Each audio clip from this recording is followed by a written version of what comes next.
한번 따라해 보십시다. 하나님을 흥하게 하는 성도. 하나님을 흥하게 하는 성도. 오늘 사실 말씀의 주제가 그겁니다. 하나님을 흥하게 하는 성도. 흥이라는 단어를 한자로 보면 일어날 흥자를 쓰는데 어떤 것이 부흥한다 이런 뜻이 있고요. 그 다음에 우리가 막 신이 난 것을 흥이 난다 그러잖아요. 그래서 재미나 즐거움이 막 일어나는 감정 그런 것들 흥이 나는 거예요. 그래서 하나님을 흥하게 하고 하나님이 높임 받으시고 또 하나님이 흥이 나시는 우리를 보면서 우리 성도들을 통해서 저를 통해서 하나님이 흥하게 하시는 하나님을 흥하게 하는 그런 여러분과 제가 될 수 있기를 바랍니다.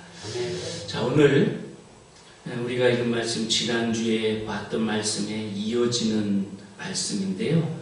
제가 지난주에 나무에 달린 뱀 얘기를 했죠. 그러면서 이제 오늘 이어지는 말씀에 세례 요한의 얘기가 나옵니다.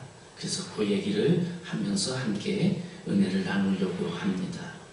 여기 24절을 이 말씀을 24절을 배경을 가지고 봐야 돼요. 24절에 보면 요한이 아직 옥에 갇히지 아니하였더라. 요한 세례 요한입니다. 세례 요한이 아직 옥에 갇히기 전. 그럼 세례 요한이 옥에 갇힌 얘기 우리가 어렴풋이 알고 있지요. 마가복음 16장에 보면 이 얘기가 마가복음 6장에 보면 이 얘기가 자세히 나와 있습니다. 자, 예수님 탄생할 때에 그 나라의 왕은 헤롯이었어요. 이 사람은 우리가 헤롯 대왕이라고 해요. 이 헤롯 대왕이 예수님 태어난 거를 죽이려고 하다가 못 죽였죠. 예수님이 애굽으로 피난 갔죠. 그리고 나서 얼마 후에 헤롯 대왕이 죽습니다. 헤롯이 죽었으니 다시 돌아가라 해서 예수님이 돌아오셔서 나사렛에서 자라시죠. 근데 이 헤롯 대왕이 죽으면서 아들 4명에게 이 나라를 4등분을 해서 나눠줘요. 자, 큰 아들은 여기, 작은 아들 여기 이렇게 나눠줘서 그렇게 해서 다스리도록 그렇게 했는데 이 아들들끼리 서로 싸우고 그러면서 이게 통합이 되고 이래요. 근데 오늘 여기 말씀에 그 마가복음 6장에 나오는 헤롯 안티파스라고 하는 이 왕은 헤롯 왕의 아들이에요, 역시. 그런데 헤롯 빌립 자기 동생입니다. 동생이 죽었어요. 죽으니까 그 동생의 부인 헤로디아를 데려다가 아내를 삼았어요. 한마디로 말하면 제수 씨를 데려다가 강제로 결혼을 한 거죠. 뭐 강제인지는 모르지만 그렇게 결혼을 했어요. 자, 이 결혼은 도덕적으로, 윤리적으로, 그리고 그 당시에 율법으로, 우리 유대인들의 율법으로 볼 때 아주 잘못된 것이잖아요. 그러니까 사람들이 다 수근수근 대면서도 아무도 그거에 대해서 말을 제대로 하지 않는 거예요. 그런데 세례 요한이 이것을 지적을 했어요. 잘못됐다. 어디 그렇게 지도자가 돼서 그럴 수 있느냐고 막 비판을 했어요. 그랬더니 그 제수 씨였다가 부인된 헤로디아가 그게 그냥 마음이 화가 나가지고 원한을 품고 그래서 이 헤롯 안티파스에게 저 세례 요한을 잡아 죽여야 된다고 그래요. 헤롯 안티파스가 할 수 없이 그냥 옆에서 자꾸 바가지를 긁으니까 가서 헤롯을 잡아와라. 잡아왔어요. 근데 차마 죽이지를 못해요. 왜냐하면 하나님이 보낸 선지자라고 생각을 했어요. 사람들도 다 그렇게 믿어요. 그리고 사람들이 이 세례 요한을 선지자라고 다 그래서 인기가 이렇게 올라가고 있는데 괜히 잘못 죽이면 민심이 확 돌아설 것 같아서 두려워요. 그래가지고 저 사해 가까이 있는 한 헤롯이 궁전에서 한 20여 리 떨어진 거기에 감옥이 있는데 마케루스라고 하는 감옥에 거기다가 가둬버립니다. 죽이지는 않고. 자, 그렇게 하고 있는데 이 헤롯 안티파스의 생일날이 됐어요.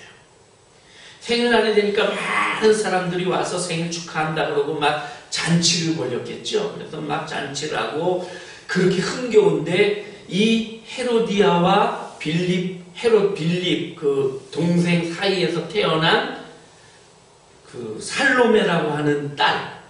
그러니까 이 헤롯 안티파스의 입장에서 보면 조카지요, 조카.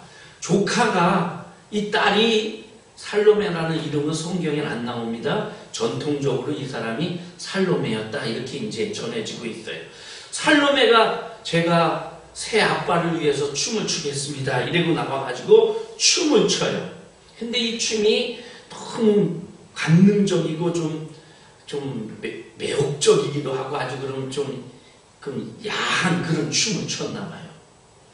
그러니까 사람들이 탄성을 막 자아내고 너무 흥에 겨운 이 헤롯 안티파스는 이렇게 말합니다. 네 소원이 뭐냐? 내가 이 나라의 절반이라도 주리라.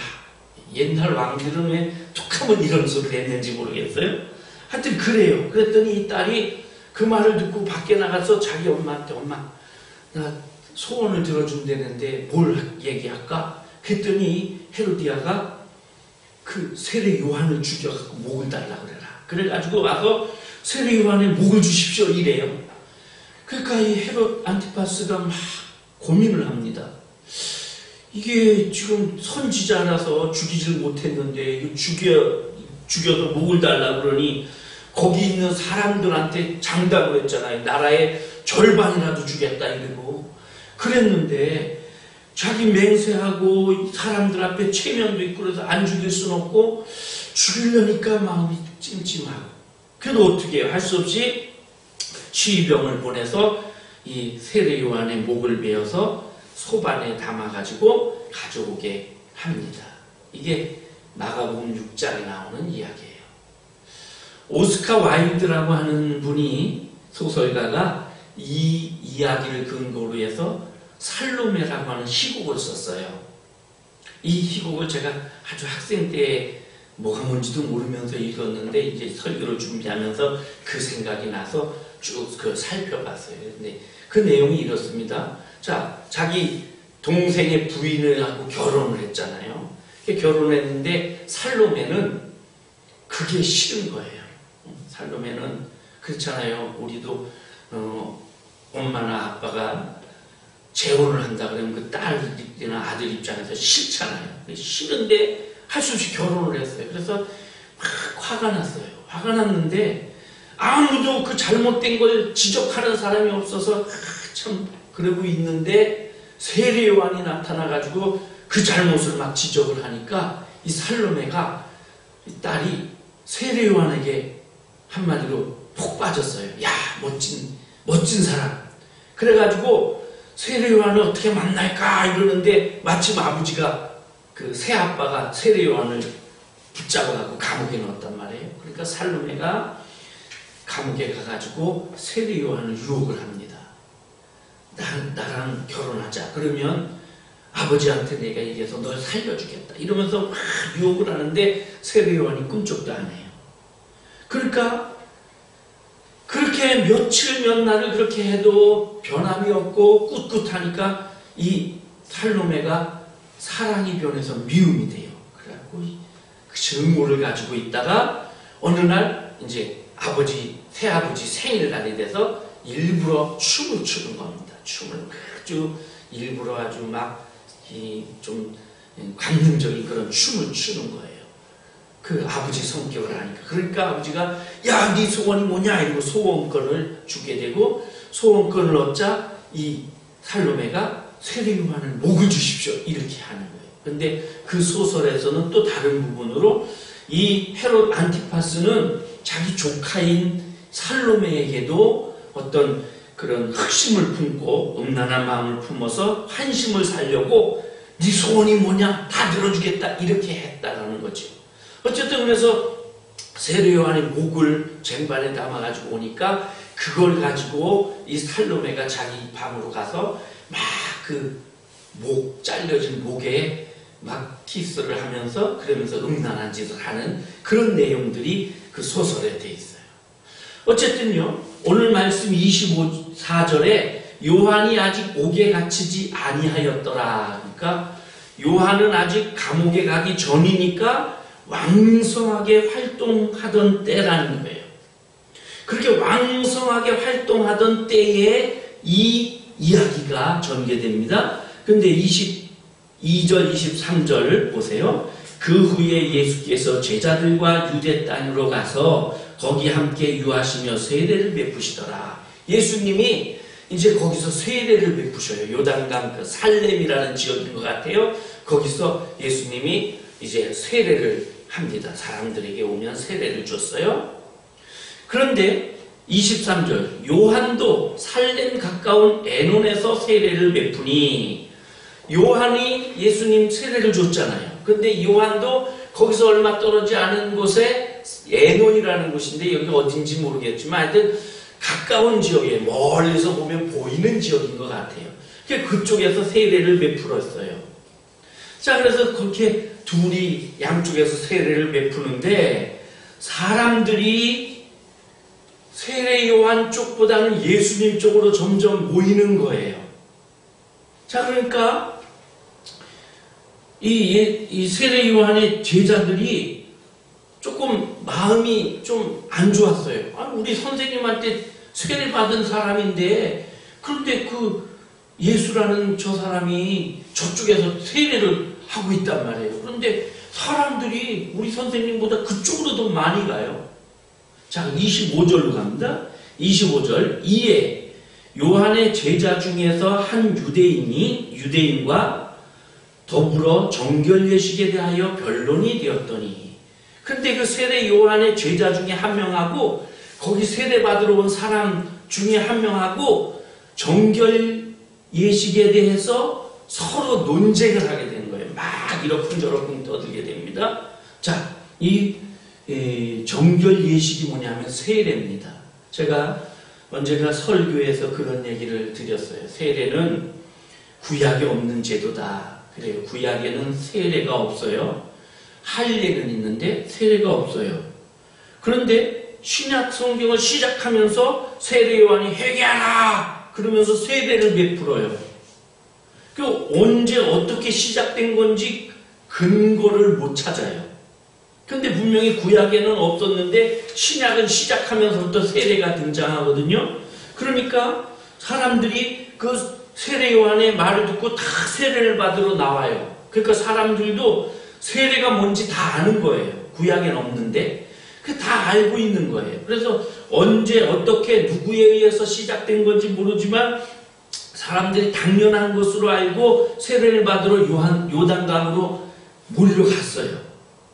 그래서 거기서 세례를 받고 예수님도 죄가 없으신데 세례를 받으십니다. 이 세례는 정결의식이에요. 죄를 깨끗게 하는. 그래서 예수님이 세례 받으러 가니까 요한이 그러죠. 아니 내가 당신께 세례를 받아야 되는데 당신이 나에게 세례를 받으러 오셨습니까? 그러니까 이렇게 해서 사람들에게 본이 되어야 된다. 이렇게 말씀하시죠. 예수님도 세례를 받고 올라오시니까 하늘이 열리고 이는 내 사랑하는 아들이요. 이렇게 이제 말씀이 나오잖아요. 그리고 나서 예수님도 또 세례를 베푸셨고요. 그 다음에 나중에 예수님께서 마태복음 28장에서 이제 하늘로 올라가시면서 그러므로 너희는 모든 족속에 가서 아버지와 아들과 성령의 이름으로 세례를 베풀어라 이렇게 말씀을 하신단 말이에요. 그러니까 세례가 구약에 어디서 시작됐는지 모르지만 당연한 것이고 이게 꼭 필요한 거예요. 그래서 우리 신약시대 교회는 다 세례식을 하잖아요. 세례를 통해 죄 씻음의 표시를 하고 예수 그리스도를 나의 구주로 받아들이는 그런 예식을 해요. 이게 교회 안에서 꼭 필요한 성례 전 중에 하나입니다. 이것이 포로 시대 때에 생긴 것인지 포로로 갔다가 돌아와서 생긴 것인지 어떤 건지 모르지만 정확하게는 모르지만 하여튼 신구약 중간사 그 사이에 생겨난 게 세례 정결의식이에요. 학자들은 SNF파라고 하는 파가 있습니다. 이 SNF파들은 은둔자들이라고 하는데 이제 조용히 들이나 산이나 이런 데서 수도원처럼 그렇게 집단 생활을 하면서 그러면서 사는 사람들이에요. 그래서 쿰난 공동체라는 그런 SNF파들이 있고 이랬어요. 그런데 세례 요한도 바로 이 쿰난 공동체 또는 SNF파의 일원이었다고 보거든요. 그런데 그 SNF파의 그 기록에 보면 자기들끼리 물을 뿌리면서 정결의식을 행했다. 이런 이제 기록들이 있어요. 그래서 SNF파들의 그 의식이 사람들에게 퍼지면서 세례가 되지 않았을까 이렇게 추측을 해봅니다. 자, 그런데 25절로 다시 가서 요한의 제자 중에 하나하고 거기 세례 받으러 온 사람하고 논쟁을 하는 거예요. 정결의식 세례에 대해서. 근데 뭔 내용인지 모르지만 논쟁을 하고 그 다음 26절에 요한에게 제자들이 가가지고 막 따진단 말이에요. 그런 걸 볼 때 아마 그런 것 같아요. 야, 너네 선생님 세례 요한 너네 선생님이 베푸는 세례보다 저기 지금 새로 오신 저 나사렛 예수가 베푸는 세례가 더 진짜 같아. 그러니까 요한의 제자들이 화가 나서 그게 뭔 소리냐? 그러니까 야 봐라 사람들이 저쪽으로 다 몰려가지 않냐? 이러면서 그것 때문에 막 말싸움이 된 것 같아요. 여러분 우리가 저 유명한 관광지나 뭐 이런 데 가보면 식당, 원조 식당 있잖아요. 음식 잘 만드는 원조 식당 있는데 그 옆에 보면 우리가 진짜 원조 뭐 진짜 원조 이래가지고 서로 싸우잖아요. 자, 원조 식당이 하나 있었어요. 거기 주방에서 요리하면서 배운 사람이 옆에 나와가지고 똑같은 음식점을 차려. 그런데 이게 원조인데 새로 생긴 여기에 사람들이 더 많이 몰려. 그럼 이쪽에 있는 원조 식구들은 어떻게 했어요? 막 배가 아프고 성질이 나겠죠. 야, 우리가 진짜다 이러고. 그래서 이 집하고 사이가 좋을 수가 없어요. 막 싸운단 말이에요. 그래가지고 막 그렇게 서로 싸움을 하는데 지금 이 상황이 그런 상황이에요. 요한이 원조잖아요. 세례 요한이. 근데 예수님이 저쪽에다가 세례터를 만들어가지고 세례를 하니까 사람들이 여기보다 그쪽으로 몰려가면서 여기가 진짜야 이러는 것 같으니까 그거 가지고 또 사람들이 와서 제자들한테 또 뭐냐 얘기를 하니까 그것 때문에 변론이 되고 그러니까 이 요한의 제자들이 화가 나고 막 시기가 생기고 그래가지고 막 어쩔 줄 몰라가지고 자 26절로 갑니다. 그들이 요한에게 가서 이르되 랍비여 선생님과 함께 요단강 저편에 있더니 곧 선생님이 증언하시던 이가 세례를 베풀매 사람들이 다 그에게로 가더이다. 사람들이 다 글로 갑니다. 선생님 어떻게 하면 좋겠어요? 우리가 원조집인데 이러면서 지금 그렇게 막 요한에게 얘기를 하는 거죠. 자, 여러분 세례 요한은 우리가 잘 아는 대로 예수님보다 6개월 먼저 태어났어요. 그러니까 예수님보다 형님이에요. 그죠? 그 다음에 세례 요한의 아버지는 사가랴입니다. 아론의 8대 손인 아비야의 후손으로서 제사장이었어요. 그러니까 아버지가 제사장이면 세례 요한도 제사장이 될 수 있는 자격이 있는 거예요. 그런데 세례 요한은 그 제사장의 직을 이어받지 않고 광야로 나와가지고 거기서 선지자로 들에서 야인으로 그렇게 살았죠. 자, 그런데 예수님은요, 나사렛의 목수 아들이에요.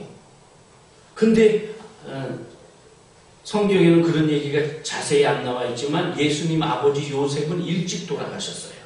그러니까 일찌감치 요셉은 예수님은 가장이 되어가지고 그래서 식구들을 돌보고 자기 동생들을 돌보고 이러다가 30세가 돼서야 이제 공생애로 들어가는 거예요. 그리고 요한에게 와서 세례를 받았어요.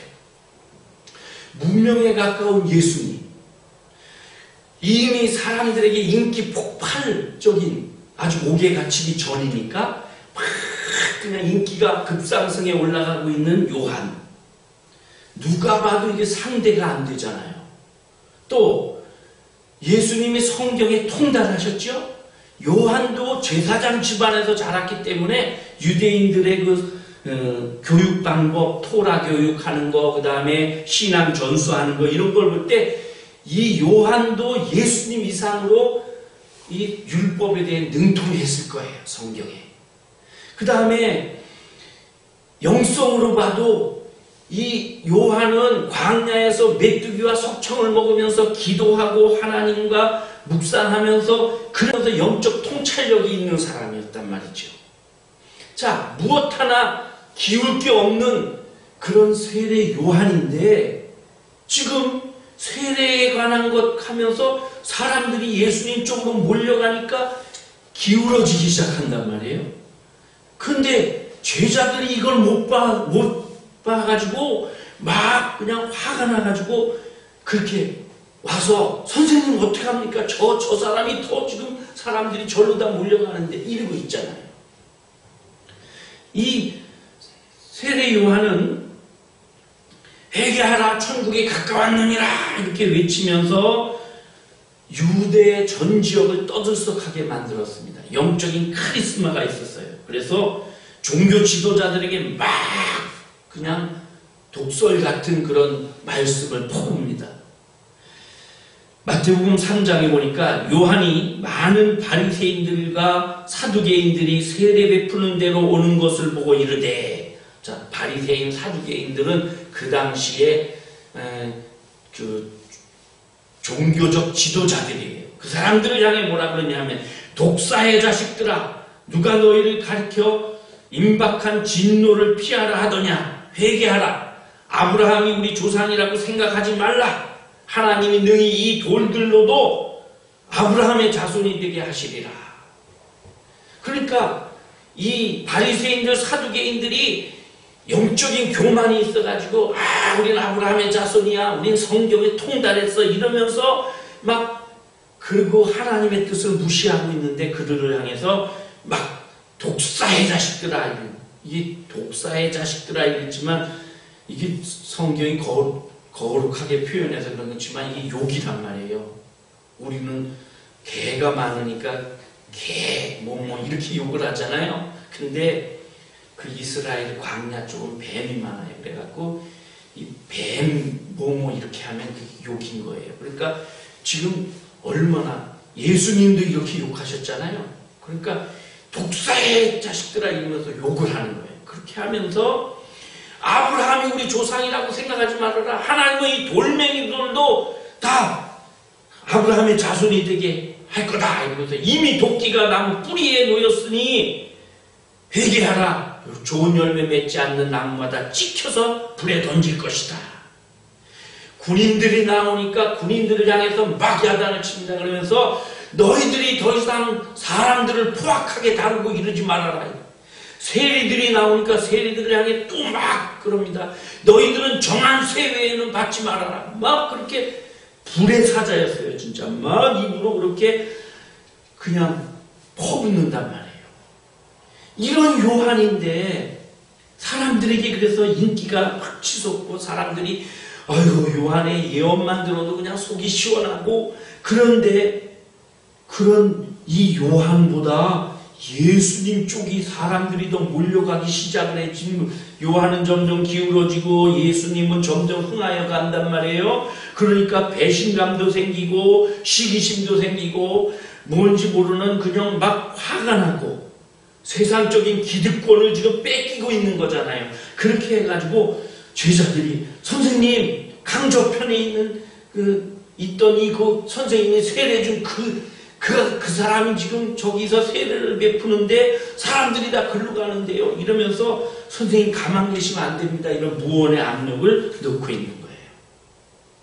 근데요, 그런 때에 요한이 대답하는 모습을 보십시오. 자, 27절부터 30절까지 우리 똑같이 한번 읽어보겠습니다. 시작. 요한이 대답하여 이르되 만일 하늘에서 주신 바 아니면 사람이 아무것도 받을 수 없느니라. 내가 말한 바 나는 그리스도가 아니요 그의 앞에 보내심을 받은 자라고 한 것을 증언할 자는 너희니라. 신부를 취하는 자는 신랑이나 서서 신랑의 음성을 듣는 친구가 크게 기뻐하나니 나는 이러한 기쁨으로 충만하였노라. 그는 흥하여야 하겠고 나는 쇠하여야 하리라. 아멘. 자, 여기 요한이 하는 말 요거를 쭉 읽어보면 이런 내용입니다.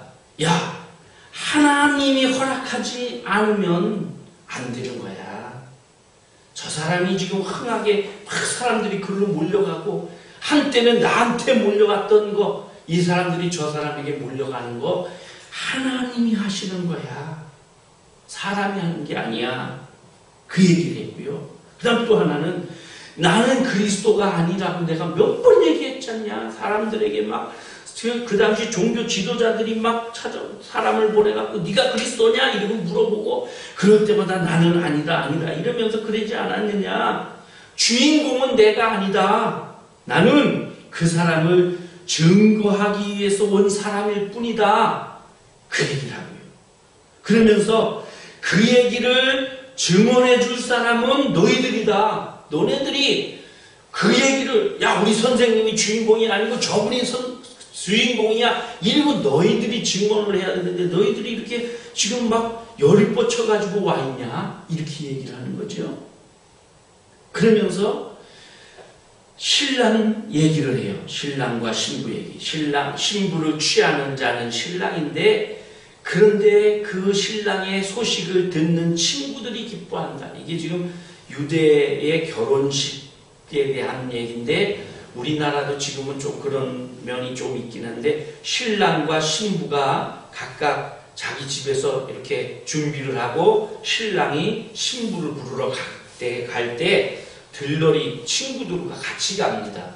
신부의 친구들도 신부랑 같이 기다리고 있어요. 그래서 열처녀 비유에 등잔을 가지고 밤에 올지 낮에 올지 모르니까 기다리고 있잖아요. 신랑이 뭐 우리처럼 차를 가지고 오는 것도 아니고 옛날에 그러니까 멀리서 오면 아침에 출발해도 저녁에 도착할 수도 있단 말이죠. 어쨌든 그리고 신랑이 부지런하면 꼭 새벽 출발해서 여기 아침에 도착하겠지만 그렇지 않고 그냥 그 친구들하고 어울리고 뭐 하다가 준비하다가 늦게 출발하면 밤에 도착하니까 등잔을 준비하고 기다리는 거예요. 그러는데 자 그렇게 준비를 하고 있는데 신랑은 신랑대로 친구들과 같이 이렇게 신부를 데리러 온단 말이에요. 그러다 가까이 와서 신랑이다 그러면 신부와 그의 그 들러리들이 친구들이 나가서 신랑을 맞아요. 그래가지고 들어와서 잔치를 벌이고 그날 밤 거기서 신혼 초야를 보내는 거예요. 자 그런 결혼의 그 풍습인데 신랑이 나 장가가게 됐어 이러면 신랑의 친구들이 좋아하지요. 자, 왜 좋아하냐면 장가가는 건 나야 나 친구 이 신랑인데 그러니까 내가 제일 좋은데 좋은 거는 난데 기쁜 거는 친구들이에요. 야, 너 드디어 장가가는구나 이 얘기예요. 그러니까 신부를 취하는 자는 신랑이지만 서서 신랑의 음성을 듣는 친구가 크게 기뻐한다. 신랑이 장가가게 됐다는 거 기뻐하는 친구들처럼 나는 내가 잘 되는 것보다 이 예수님이 잘 되는 거 이거 기쁘다. 나는 이미 그 얘기를 들으니까 마음이 기쁘다. 너무너무 기쁘다.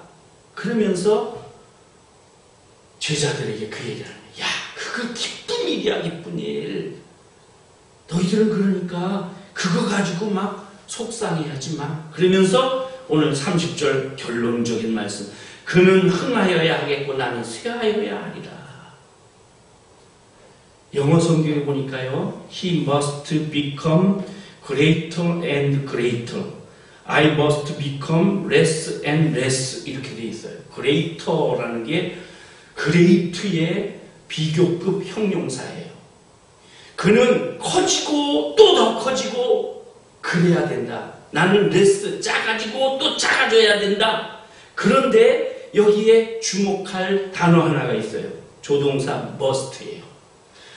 반드시 그는 반드시 커지고 또 커져야 되고 나는 반드시 작아지고 작아져야 된다.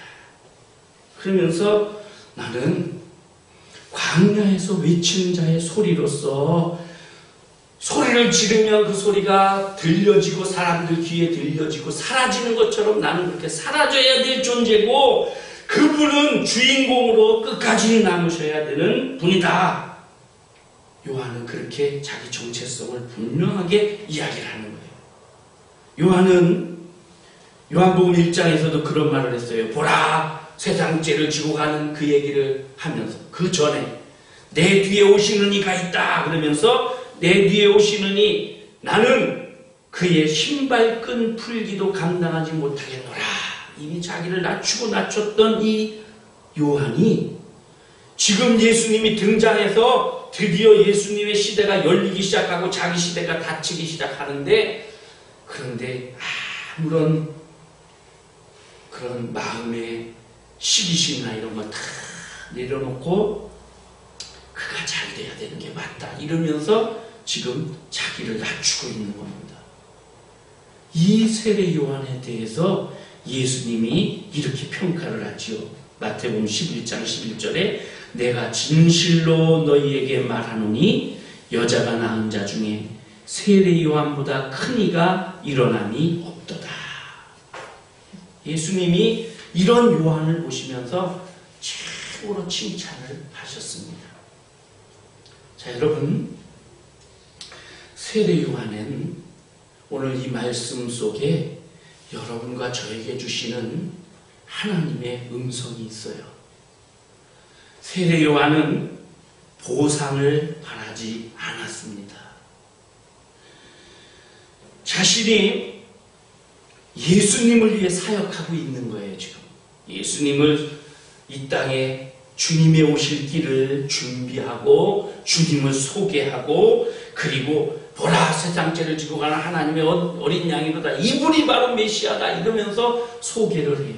그런데 어떤 보상도 기대하지 않았어요. 만약에 요한이 어떤 보상을 바랐다면 자기 제자들이 그렇게 와서 얘기할 때 그래 맞아 이러면서 아마 예수님은 찾아가가지고 좀 저 멀리 가서 좀 하든지 뭐 아니면 뭐 어떻게 이렇게 따졌을 거예요. 근데 요한은 예수님에게 그러지 않고 제자들도 안전시키면서 충돌이 일어나지 않았어요. 아무것도 보상을 바라지 않았기 때문에. 그래서 희생하고 손해볼 준비가 되어 있었던 것입니다. 누가복음 17장에 예수님이 비유로 이런 얘기를 해요. 너희 중에 누구에게 밭을 갈거나 양을 치거나 하는 종이 있어 밭에서 돌아오면 그대로 와서 앉으라 먹으라 말할 자가 있느냐. 자, 집에 종이 있어요. 노예가 있어요. 밭에 나가서 일도 하고 양도 치고 이러는데 하루 종일 밭에 가서 일을 하고 그리고 집으로 들어왔어요. 그러면 우리 지금 시대는 그러면 아이고 수고했습니다. 들어와서 좀 쉬시죠. 이래야 되죠. 근데 그 시대는 그런 시대가 아니고 주인과 종이 있던 시대인데 주인이 그런다고 아이고 수고했다 여기 들어와 앉아라 내 밥 차려줄게 일어나요? 아니라는 거죠. 오히려 그렇게 하루 종일 일하고 땀 흘리고 들어왔는데 주인은 집에서 하루 종일 팅팅 놀았는데 그런데 들어오면 아이고 그래 수고했다 그러면서 저녁 차려라 이런다는 거죠. 그럼 이 종은 또 그리고 가서 보기가 또 저녁을 차려가지고 주인에게 갖다 바치면 주인이 그거 다 먹고 아유 맛있다 잘 먹었다 치워라 이러면 그리고 치고 쉬어라 이러면 그리고 그제야 가서 치우고 자기 밥 먹고 그리고 잔다는 거죠. 그런데 그렇게 할 때 주인이 종에게 물론 감사하는 마음은 갖겠지만 아이고 고맙습니다 이러겠느냐. 그러면서 누가복음 17장에서 이와 같이 너희도 명령받은 것을 다 행한 후에 이르기를 우리는 무익한 종이라 우리가 하여야 할 일을 한 것뿐이라 할지니라. 이게 종의 자세예요. 종은 그렇게 해서 돌아와가지고 하루 종일 일하고 돌아왔는데 주인이 밥 차려라 이런다고 투덜투덜대면서 지가 차려 먹지 뭐 이러면서 그러고 또 밥 차려가지고 갖다 주고 가서 설거지 해라 그리고 나서 다음에 나한테 고맙다는 말도 안 하고 저는 못된 주인 이렇게 하지 않는다. 주인은 종은 그게 당연한 걸로 알고 그렇게 한다. 그것처럼 종은 그런 자다. 지금 요한은 그런 자세로 일을 하는 거예요. 오늘날 저를 비롯한 많은 목사들이 주의 종이라고 해요. 나는 주의 종입니다. 그러면서 이런 자세를 갖지 못해요. 그래서 주님을 위해서 열심히 충성하고 열심히 뭔가를 해요. 그건 참 좋은데 그 다음에 보상을 바래요. 그래서 내 공과를 내세우고 때로는 권력과 재리와 어떤 본질을 잃어버리는 그런 행동, 하나님 자리에 내가 앉는 그런 행동들을 하고 있다는 거지요.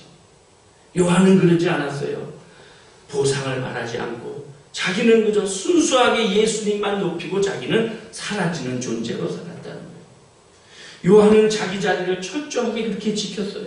상황으로 볼 때 자기가 더 사회적인 지위도 높고 더 여러 가지 사람들과의 인기도 있고 이렇단 말이에요. 그런데 자기 자리를 벗어나지 않았어요. 그래도 오늘 많은 그리스도인들이 자기 자리를 지키지 못해요. 세상 사람들도 마찬가지예요. 자기 자리를 지키지 못해요. 정치인이 정치인의 자리에 있어야 되는데 엉뚱하고, 공무원이 공무원 자리에 있어야 되는데, 군인, 학생, 교사 모든 사람들이 자기 자리를 떠나서 자꾸 남의 자리를 탐보고 나의 다른 사람들을 자리를 뺏으려고 하고, 그러다 보니까 자꾸 자기를 잃어버리는 거예요. 세례 요한은 예수님에 대한 바른 메시아관을 가지고 있었습니다. 자, 그 당시 사람들은 다 메시아 그러면 하나님이 보내주셔서 이 지금 로마의 압제 밑에 있는 우리를 정치적으로 뭔가 확 해서 정치적으로 해방을 시켜주는 그런 사람으로 착각을 했어요. 근데 그게 자기들 생각이지요.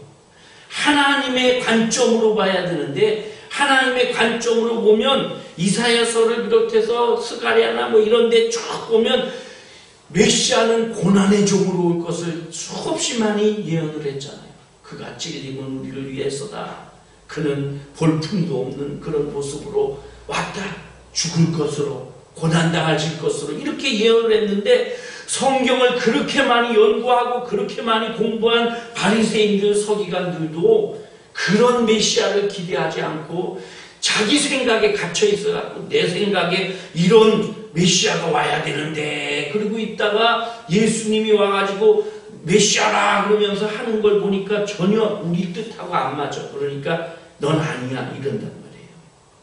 여러분 그거 아니죠?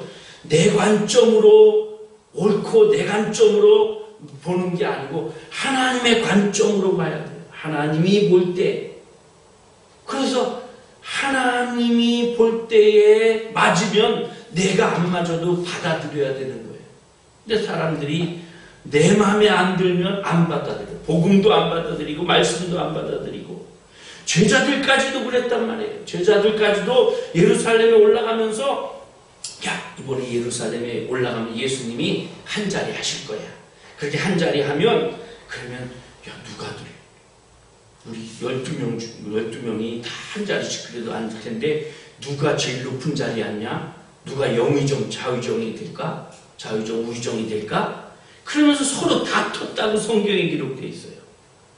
또 마태복음 20장에 보면 요한과 야고보의 어머니도 와가지고 청탁을 해요. 이제 예루살렘에 마태복음 20장이면 예루살렘에 올라가시기 직전이잖아요. 그때 예수님에게 와가지고 조용히 청탁을 해요. 그때에 세베대의 아들 어머니가 그 아들들을 데리고 예수께 와서 절하며 무엇을 구하니? 예수님이 무엇을 원하느냐? 그러니까 내 이 두 아들을 주의 나라가 임할 때 하나는 주님의 우편에 하나는 좌편에 앉게 해주십시오. 그러니까 예수님이 네가 지금 뭘 구하고 있는지도 모른다. 지금 예수님은 예루살렘에 올라가면 십자가에 달려 죽을 건데 그 좌우편에 달려 죽는 자리를 지금 요한의 어머니는 그것도 모르고 지금 구하고 있는 거란 말이죠. 그러니까 너희가 구하는 것을 알지 못하는도다 그러면서 내가 마시는 잔을 너희가 마실 수 있느냐? 그랬더니 옆에 있던 아들 둘이 예, 마실 수 있습니다. 이러고 지금 아무것도 모르고 그런 소리를 해요. 그러니까 너희가 내가 마시는 잔은 마실 수 있을지 모르지만 내 좌우편에 앉는 것은 하나님 아버지께서 하실 것이다. 그렇게 얘기를 하죠. 예수님은 지금 예루살렘에 올라가시면서 십자가에 달려 죽으실 걸 알고 계시기 때문에 막 마음이 착잡하고 괴롭고 부담을 가지고 그러는데 제자들은 그것도 모르고 야, 이번에 올라가면 예수님이 드디어 이제 한 자리 하시겠구나 이런다면. 자, 이래서 세베대의 어머니 그 야고보와 요한의 어머니가 그렇게 청탁을 넣은 걸 나중에 제자들이 알고 열 제자가 두 형제에 대하여 분이 여기면서 막 그러니까 예수님이 야, 이방인의 집권자들이 그렇게 하는 거지 너희는 그러지 마라. 그러면서 너희들 중에 누구든지 크고자 하는 자는 낮아지고 섬기는 자가 되어야 되리라. 그러면서 나는 인자가 온 것은 섬김을 받으려 함이 아니라 도리어 섬기려 하고 자기 목숨을 많은 사람의 대속물로 주려 함이니라. 이렇게 말씀을 하셨다고요. 좀 더 나가보면요. 그렇게 하고 나서 예루살렘에 올라갔어요. 예루살렘에 올라가서 예수님이 최후의 만찬을 준비하시리라고 그러죠. 그래서 준비시켜서 준비를 합니다.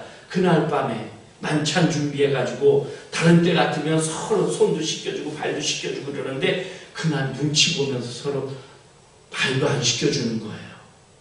야, 내가 네 종이냐? 내가 더 높은데 내가 왜 네 발을 씻겨주냐? 이러고 있었던 것 같아요.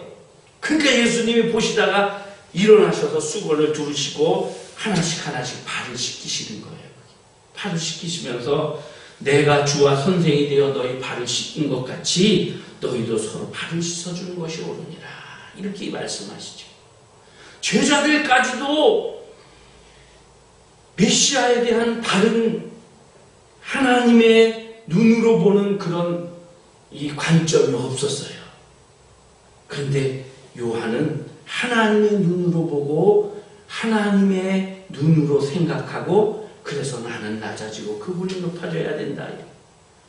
자, 또 그는 흥하여야 하겠고 나는 쇠하여야 하리라. 이것이 하나님의 뜻이라는 걸 요한은 알았어요. 그래서 그렇게 말하는 거예요. 마태복음 16장에 예루살렘으로 올라가기 전에 예수님께서 가이사랴 빌립보에서 제자들에게 사람들이 날 누구라고 하느냐 이렇게 묻지요. 그러니까 거기서 베드로가 유명한 신앙 고백을 합니다. 주는 그리스도시요 살아계신 하나님의 아들입니다. 아, 잘했다 이거 칭찬을 하셔요. 그 다음 말씀에 보면 그렇게 내가 이제 그리스도라는 걸 밝혔잖아요. 그러면서 예수님이 내가 이제 예루살렘에 올라가면 고난을 받고 죽게 될 거다 이런 얘기를 하셔요. 그랬더니 베드로가 예수님을 붙잡고 주여 그리 마옵소서 이 일이 결코 주님께 일어나지 않을 것입니다 하고 막 그래요. 그러니까 예수님 뭐라 그러셔요? 이 베드로를 향해서 사탄아 내 뒤로 물러가라. 너는 나를 넘어지게 하는 자로다. 그러면서 내가 하나님의 일을 생각하지 아니하고 도리어 사람의 일을 생각하는도다.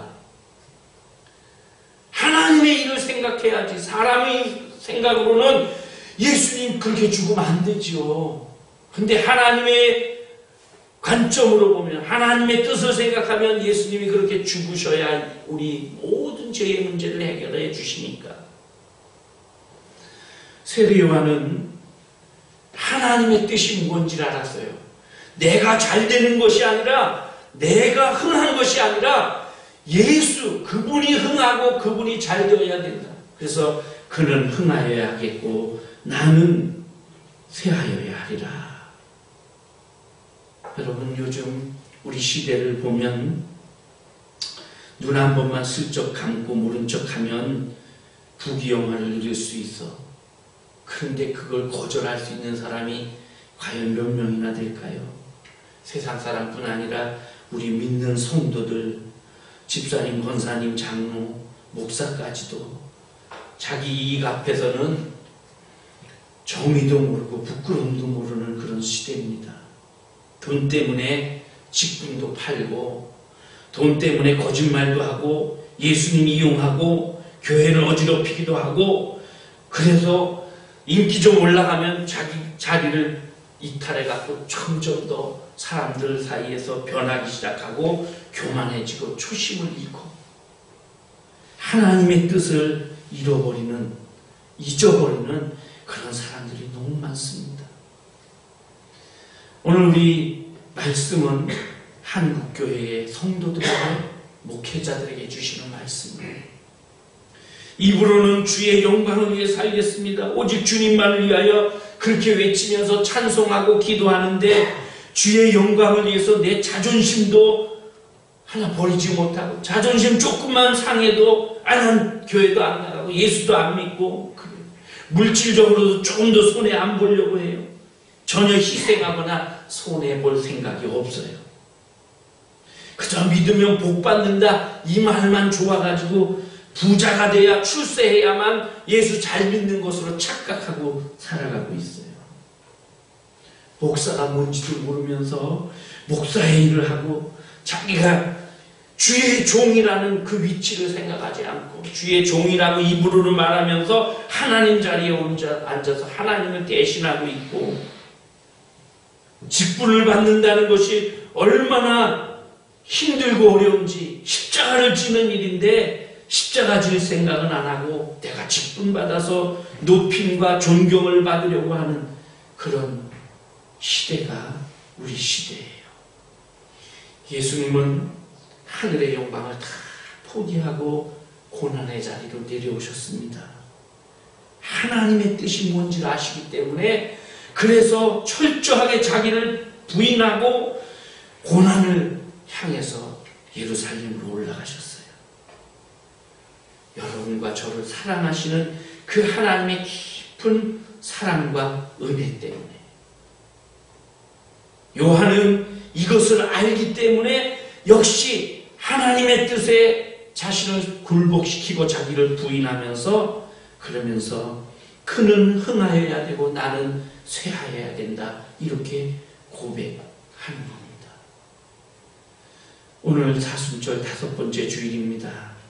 오늘 말씀에 나온 이 세례 요한처럼 한 주간을 나를 드러내는 삶이 아니라 나를 부인하고 주님을 높이고 주님을 드러내는 그런 삶을 살아야 되겠습니다.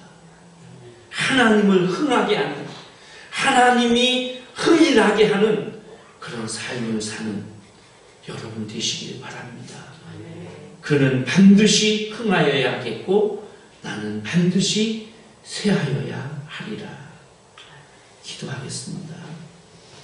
하나님,